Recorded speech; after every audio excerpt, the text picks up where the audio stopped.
Salut à tous, l'intelligence artificielle est en train de tout chambouler, surtout le monde du travail. Et ça amène une question qui peut faire un peu flipper. Qu'est-ce qu'il faut étudier aujourd'hui pour ne pas se retrouver sur la touche demain? On va voir ensemble qu'il y a une toute nouvelle façon de penser sa carrière face à l'IA. Cette phrase, elle fait un peu froid dans le dos, c'est vrai. Et cette angoisse, elle est totalement légitime. S'imaginer passer des années sur les bancs de l'école pour un métier qui sera peut-être automatisé, c'est paralysant. Mais et si la vraie solution, ce n'était pas d'éviter le problème, mais de l'aborder complètement différemment?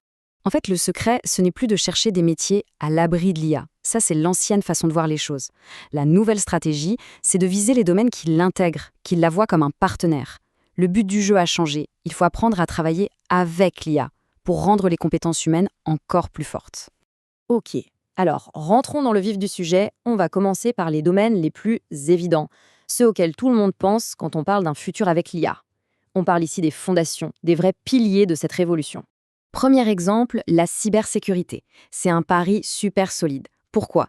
Tout simplement parce que les pirates utilisent déjà l'IA pour leurs attaques. Du coup, on a un besoin énorme, et qui ne fait que grandir, d'experts capables de créer les défenses. Le rôle change, on n'est plus juste là pour réparer les pots cassés, mais pour superviser des systèmes de défense intelligents.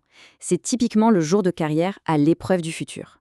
Et bien sûr, il y a le cœur du réacteur, l'IA elle-même, et la science des données. Le machine learning, l'analyse de données, le traitement du langage, ce sont les compétences qui permettent de construire les outils de demain. Et on ne parle pas de science-fiction, hein. Ça a déjà des applications qui changent la vie dans la santé ou la finance. Et attention, ce n'est pas qu'une histoire de passion pour la technologie, c'est aussi très concret.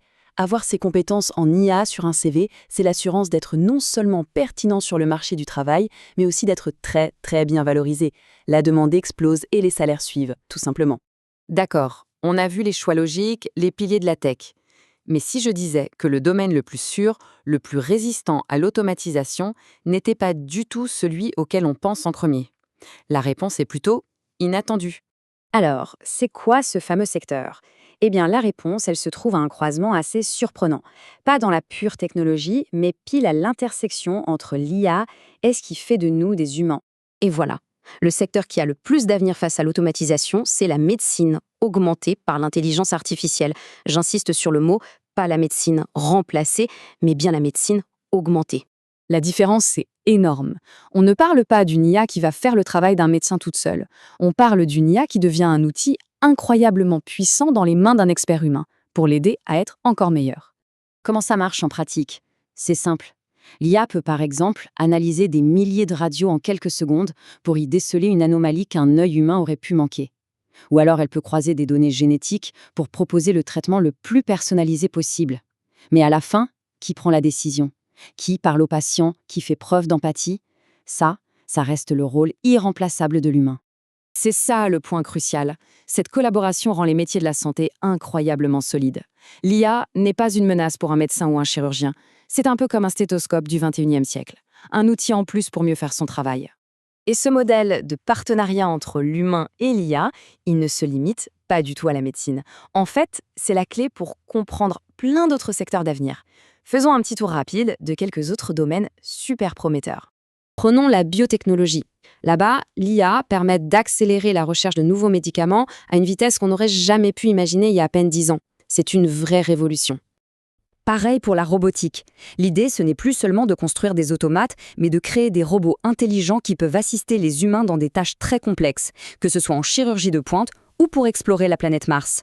Évidemment, toute cette technologie pose de nouvelles questions. Et ça crée un besoin urgent d'experts en droit du numérique, des gens capables de réfléchir à l'éthique, à la responsabilité et aux règles à mettre en place autour de l'IA. Et enfin, un domaine crucial, l'ingénierie environnementale. L'IA, avec sa puissance de calcul, nous aide à mieux modéliser le changement climatique et surtout à concevoir des solutions plus efficaces et plus durables pour y faire face. Bon, après avoir vu tout ça, qu'est-ce qu'on retient? C'est quoi la grande idée, la boussole qui peut vraiment guider les choix de carrière pour les années qui viennent? Voilà, le message principal, il est là. Il faut arrêter d'avoir peur de l'automatisation et commencer à penser en termes d'augmentation. Les métiers d'avenir, les plus solides, les plus intéressants, ce seront ceux où l'humain, équipé de l'IA, sera capable de faire des choses qu'il n'aurait jamais pu faire seul. Au final, la question qu'on doit se poser a complètement changé. Ce n'est plus quel métier l'IA ne pourra jamais faire, mais plutôt Dans quel domaine est-ce que l'IA peut me rendre meilleur? La vraie interrogation pour l'avenir, elle est là. Comment choisir d'être augmenté?